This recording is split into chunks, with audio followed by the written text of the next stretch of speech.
You can grow a full tomato plant from the tomatoes sitting in your fridge right now. Not a cutting, not a sucker, the actual seeds inside it, the ones you usually scrape into the bin.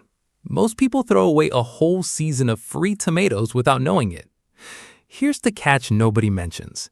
You can't just shove wet tomato seeds into soil. They're coated in a gel that's basically nature's "do not sprout yet" sign.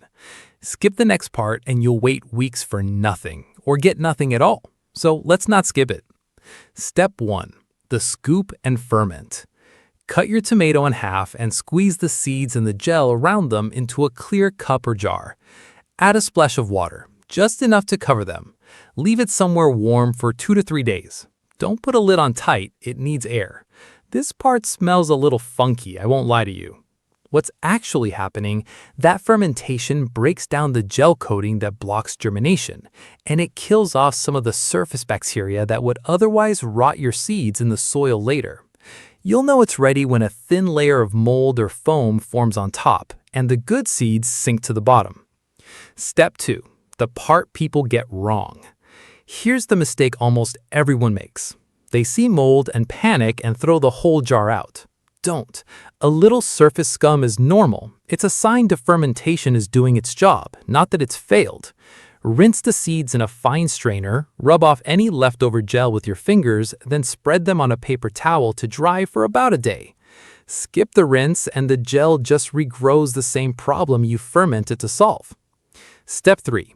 Planting. Once they're fully dry, plant them about half a centimeter deep in seed starting mix. Water lightly and keep them somewhere around 21 to 27 degrees Celsius. A sunny windowsill works. So does the top of a fridge, oddly enough. The warmth helps. Germination usually takes 5 to 10 days. Some seeds take longer. Quick caveat, because I'd rather you know this up front. If your tomato was a hybrid variety, and most supermarket ones are, the plant you grow might not taste exactly like the parent. It'll still very likely fruit, it just might surprise you a little. Heirloom or organic tomatoes give you the most predictable results. And then it happens. A little curled stem pushes up through the soil, usually with the two halves of the seeds still stuck to the top, like a tiny hat. That's it. That's the whole secret. A tomato you were going to eat anyway just became a plant that didn't cost you a cent. One thing worth watching for after this video, those first true leaves look totally different from the seedling leaves. Don't panic when that happens either. Sources are linked below in the description.